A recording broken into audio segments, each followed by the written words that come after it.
Avraham Aboulafia, une figure mystique majeure, fut mis au banc de la société rabbinique, notamment par le Rashba. Mais qu'est-ce qui est si fascinant et peut-être dangereux dans la méthode qu'il déploie? Allons voir tout cela.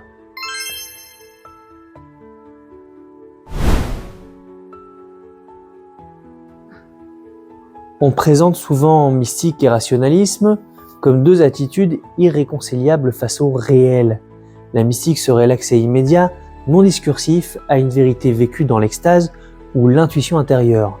Et le rationalisme, au contraire, reposerait sur la démonstration logique, la déduction rigoureuse et la formulation conceptuelle impersonnelle. Et dans cette vision classique, la mystique relèverait de l'ineffable, tandis que la raison ne reconnaîtrait que ce qui peut être formulé, prouvé et communiqué. Et ce contraste est renforcé par la forme même des discours. Les récits mystiques sont souvent paradoxaux, imagés, chargés d'affects intenses et parfois contradictoires, un peu comme le Midrash. À l'inverse, la rationalité philosophique, surtout dans sa version moderne, tend vers l'abstraction, la formalisation et l'effacement de la subjectivité. Tout semble alors opposer l'extase prophétique au syllogisme aristotélicien. Mais cette opposition est-elle réellement fondée? Historiquement, rien n'indique que la rationalité ait toujours été conçue comme froide ou désincarnée. Et de même, rien n'impose que la mystique soit irrationnelle ou hostile à l'intellect.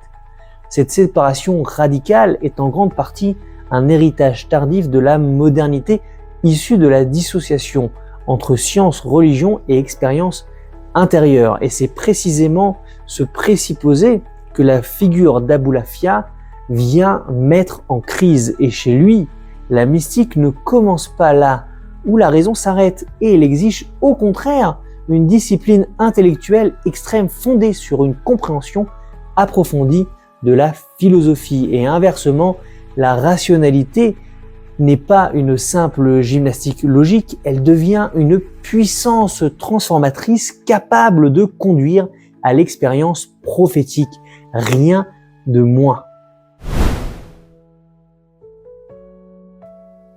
Si Aboulafia est une figure si dérangeante dans l'histoire de la mystique juive, ce n'est pas seulement à cause de ses expériences tragiques, mais parce qu'il formule un projet conscient, structuré et transmissible, qui est produire la prophétie par une méthode. La prophétie cesse donc là d'être un don arbitraire accordé exceptionnellement par Dieu. Elle devient l'aboutissement d'un travail intellectuel et spirituel rigoureux. Son projet repose sur une synthèse audacieuse. D'un côté, il hérite du rationalisme aristotélicien transmis par Maïmonide, avec sa conception exigeante de l'intellect, de la connaissance et de la prophétie, et de l'autre, il mobilise des techniques issues de la tradition kabbalistique, souvent associées à des lettres, des noms divins et des pratiques méditatives. Et là où beaucoup voyaient une contradiction, Aboulafia voit une continuité possible. La Kabbale prophétique n'est pas une spéculation sur les mondes divins ou sur la structure des séphirotes. Elle est une science de la science. La question centrale n'est pas comment est structuré le divin, mais comment l'intellect humain peut-il être activé, purifié et élevé jusqu'à l'expérience prophétique. La mystique devient chez Aboulafia une méthode, et l'extase n'est pas recherchée pour elle-même ni valorisée comme une émotion exceptionnelle, mais c'est le signe que l'intellect a atteint un certain degré de perfection. Et en ce sens, l'expérience mystique n'est pas le point de départ du chemin, mais son effet. C'est précisément cette rationalisation de la prophétie qui rend le projet d'Aboulafia à la fois fascinant et profondément subversif. La Kabbale prophétique ne commence pas par des visions ou par des spéculations métaphysiques. Elle commence par le corps.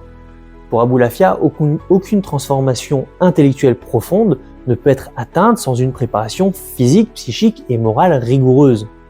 La mystique est une discipline intégrale de l'être.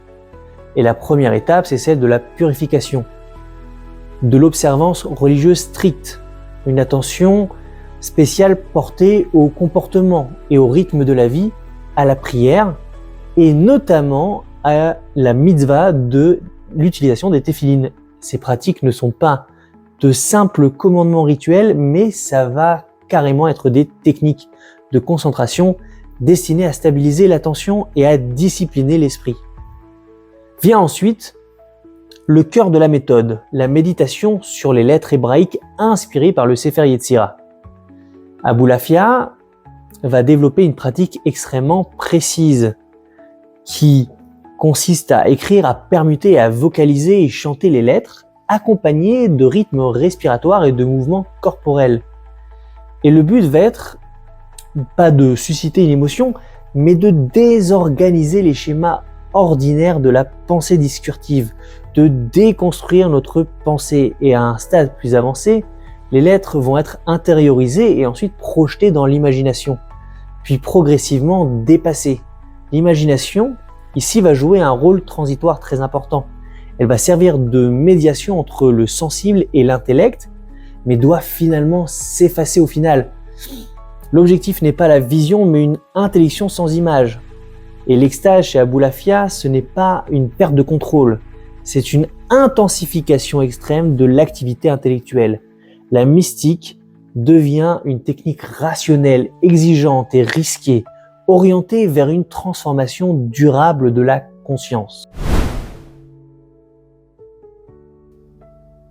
Le point culminant de la Kabbale prophétique d'Avraham Aboulafia ne réside pas simplement dans l'extase émotionnelle, mais dans une forme très spécifique d'union intellectuelle. L'union avec ce que la tradition aristotélicienne appelle l'intellect agent ou l'intellect actif. Cette notion est absolument centrale car elle permet à Aboulafia de penser une mystique rigoureusement rationnelle sans tomber dans l'irrationalisme ni dans le panthéisme. L'origine du concept se trouve chez Aristote dans le De Anima. Aristote y distingue l'intellect passif, réceptif et en puissance, qui est la capacité humaine à recevoir des formes intelligibles, et l'intellect agent, principe toujours en acte, qui actualise la pensée. Il emploie une analogie célèbre, de même que la lumière rend les couleurs visibles, l'intellect agent rend les formes intelligible, pensable. Sans lui, aucune connaissance ne peut véritablement advenir. Mais Aristote ajoute des qualificatifs décisifs et profondément ambigus.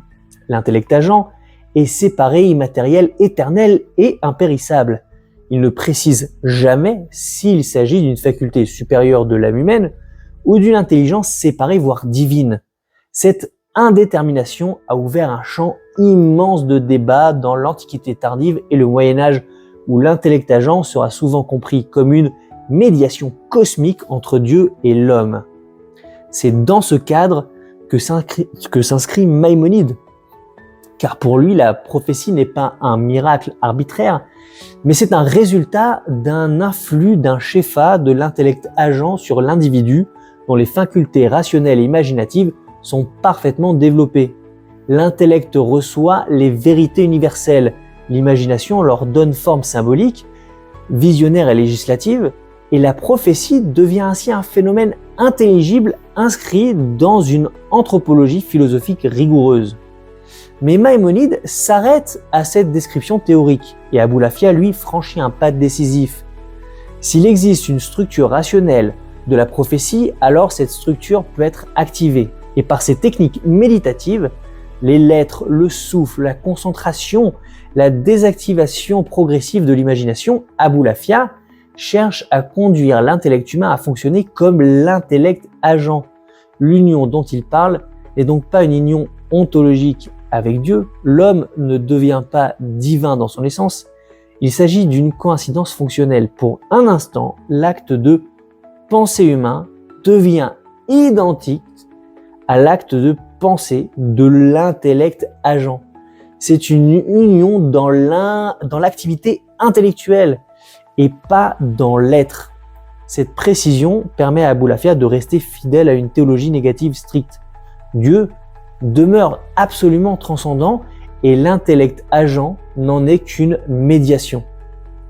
Sur le plan phénoménologique, Cette union se manifeste par des signes précis comme l'émission de lumière, la transparence du corps, la disparition des images mentales, le passage de la vision imaginative à la vision intellectuelle pure et une ambivalence affective extrême mêlant crainte et joie.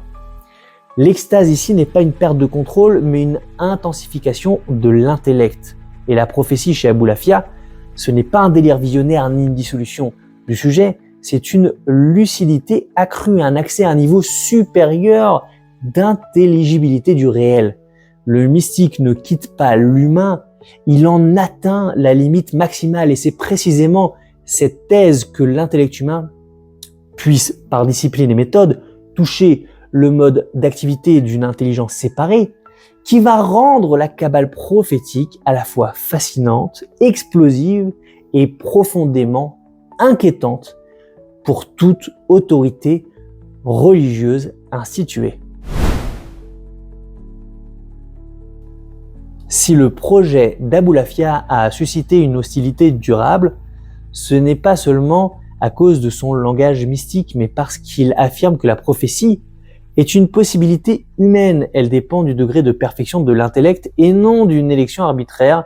Cette thèse fragilise les médiations traditionnelles de l'autorité religieuse en Europe. Dans un judaïsme rabbinique où la prophétie appartient au passé, réactiver même une prophétie intellectuelle et limitée revient à ébranler l'équilibre institutionnel. La Kabbale prophétique court-circuite les hiérarchies établies et fait de la transformation intérieure un chemin direct vers le sacré.